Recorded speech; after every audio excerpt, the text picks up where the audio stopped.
Hello, my name is Michael Hemstreet, and I'm here to talk about the Prohibition in Detroit, and I'm in Boyd Mountain, Michigan. Prohibition in Detroit.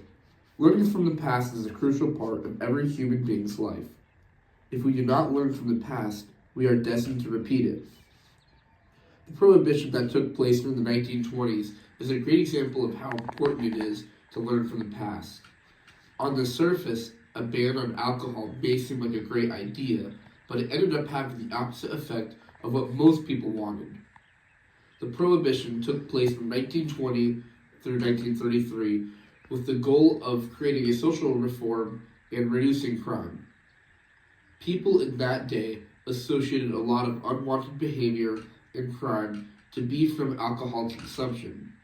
So in the 1920s, the alcohol manufacture, transportation, and consumption was banned in the United States.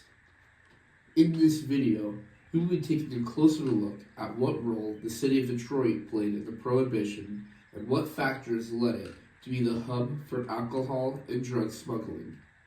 The Prohibition started with temperance groups across America advocating for the ban of alcohol. What made up these temperance groups were women and religious persons. This is where we start to see women becoming more involved in politics for the first time.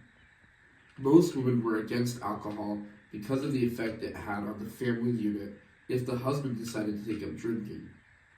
The husbands would drink their paychecks away, leaving the woman and children without their basic needs met. This was a very common occurrence during this time, which led to the rising of women in religious groups to be against alcohol and push for a ban nationwide. Detroit played a huge role in the Prohibition, as 75% of the alcohol smuggled into the United States passed through the Detroit-Windsor border. This was a very convenient place for alcohol and other illegal substances to pass through due to its proximity to Canada. Smugglers were able to use the canal between Detroit and Canada to smuggle loads of alcohol and be undetected by authorities. Ironically enough, Michigan was the first state to pass the Prohibition in the 1920s, and was the first state to remove the ban on alcohol in 1933. The Prohibition caused more problems for Detroit than it solved. During the height of the Prohibition, the alcohol industry was more lucrative than even the automotive industry. Naturally, Detroit became a place full of violence and gang activity due to easy access to drugs and alcohol. One specific gang that is still famous to this day was known as the Purple Gang. They were the largest bootlegger gang that smuggled drugs and alcohol through Detroit to Chicago. They got their name from two of the Purple Gang's victims who were conversing about what had happened to them. One, the people called them rotten, as rotten as purple meat. This is how the famous gang got their name.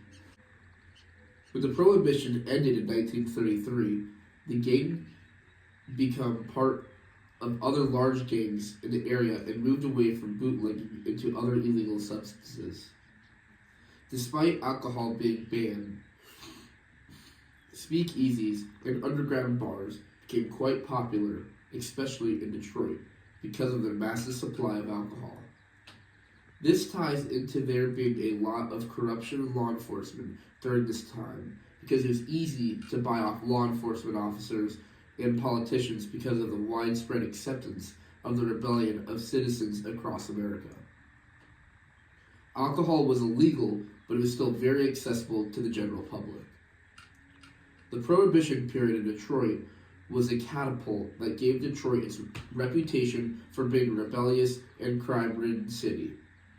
Since Detroit was such a popular place for the bootleggers to get alcohol down to the other states, it created a lot of crime that didn't go away when the Prohibition ended. It is interesting to look at the past and see how it has shaped the present and even the future. This is just one small piece of history of Detroit, and it is interesting to consider when thinking about where the city of Detroit is today. I hope you enjoyed this video, and I hope it was informative to you. Thanks for watching.